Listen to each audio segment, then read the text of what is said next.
साथियों, मैं कुंदन कुमार उपाध्याय और सभी को प्यार भरा नमस्कार और गुड मॉर्निंग।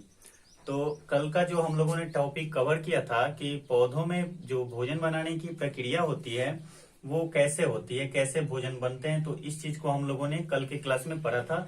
और आज के क्लास में हम लोग ये पढ़ने वाले हैं, कल के क्लास में जो मैंने बताया था रासायनिक समीकरण द्वारा जो होते हैं पौधे, मतलब व्यक्त किया था मैंने कि पौधे अपना भोजन कैसे बनाते हैं। इस चीज को आप लोगों ने अच्छे से समझ भी लिया होगा।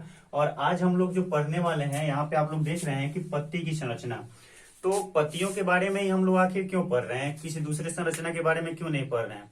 तो देखिए, प्रकाश संश्लेषण की जो क्रिया होती है वो पत्तियों से ही प्रारंभ होती है और प्रकाश संश्लेषण के द्वारा ही पौधे अपना भोजन बना पाते हैं। ठीक है, तो इसलिए पत्ती की संरचना पढ़ना बहुत ही महत्वपूर्ण है।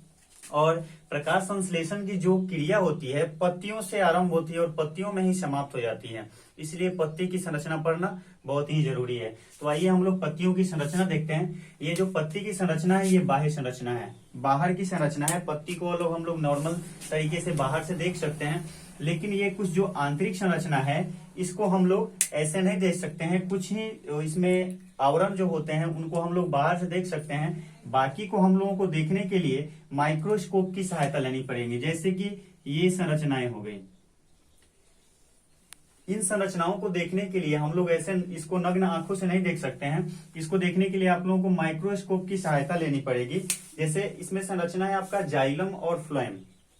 तो क्लास 6 स्टैंडर्ड में भी आप लोगों ने पढ़ा होगा कि फ्लोएम और जाइलम का कार्य क्या होता है, फिर भी मैं इस चीज को बता दे रहा हूँ।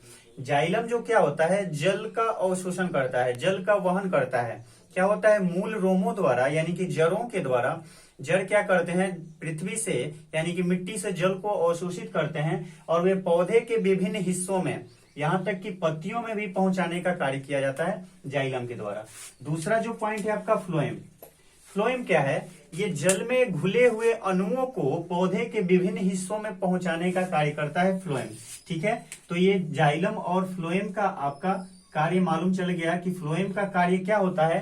तो जल में घुले हुए खनिज लवणों को यानी कि भोजन को एक जगह से दूसरे जगह ले जाने का कार्य करता है। और जाइलम क्या करता है, जाइलम जो मिट्टी से जल अवशोषित कर और पौधों को भोजन बनाने में उसकी आवश्यकता होती है उस जल की, तो उसमें वो सहायता प्रदान करता है। ठीक है, आगे देखते हैं।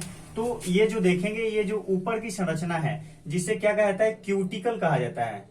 क्यूटिकल कहा जाता है पत्तियों के सबसे बाह्य आवरण जो यहाँ पे स्थित होते हैं, इसे क्यूटिकल कहा जाता है। आप लोग देख चुके होंगे या फिर किसी भी पत्ती को देख सकते हैं आप लोग वहां से लेकर उसको।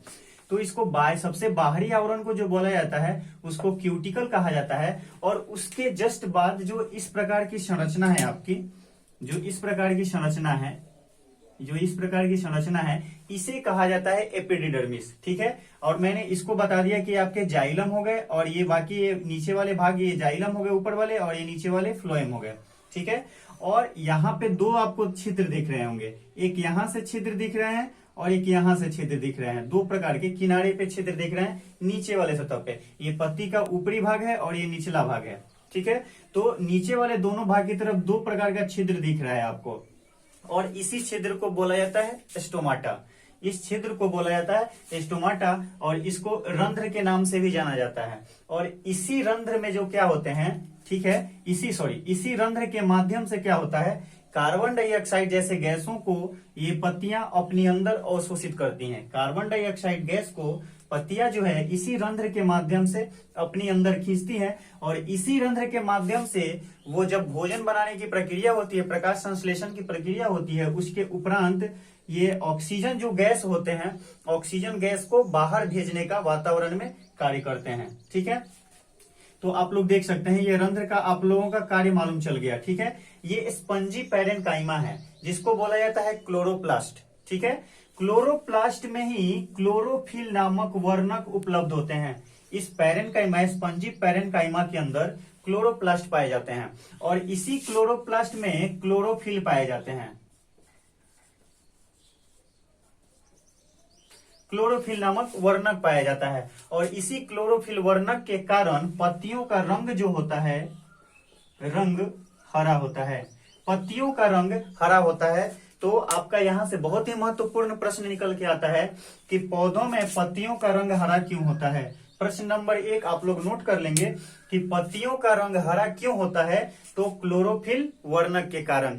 ठीक है, दूसरा प्रश्न क्या निकलता है कि क्लोरोफिल कहाँ पाए जाते हैं, क्लोरोफिल कहाँ पाए जाते हैं। तो अगर ऑप्शन में आपके 10 पत्ती है तो पत्ती देंगे, या फिर क्लोरोप्लास्ट होंगे तो क्लोरोप्लास्ट लगाएंगे। अगर दोनों होंगे तो क्लोरोप्लास्ट लगाएंगे, पत्तियां नहीं लगाएंगे। ठीक है, अगर दोनों ऑप्शन रहेंगे, पत्ती भी रहेंगे और क्लोरोप्लास्ट भी रहेंगे, तो क्लोरोप्लास्ट लगाएंगे। अगर दोनों में से कोई एक होगा तो कोई एक लगाएंगे। ठीक है, तो यहाँ आप लोगों को मालूम चल गया कि पत्तियों का रंग हरा क्यों होता है, तो क्लोरोफिल वर्णक के कारण। और यही जो क्लोरोफिल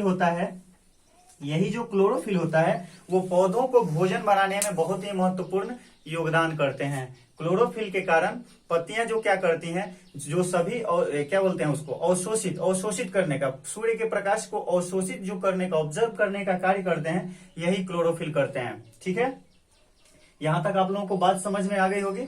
और मैंने भोजन बनाने की जो प्रक्रिया थी रासायनिक समीकरण द्वारा आप लोगों को बता दिया था, और उसमें मैंने बताया था कि आप लोगों को क्या क्या चाहिए। तो CO2 चाहिए था, प्लस H2O चाहिए था, और सूर्य का प्रकाश चाहिए था।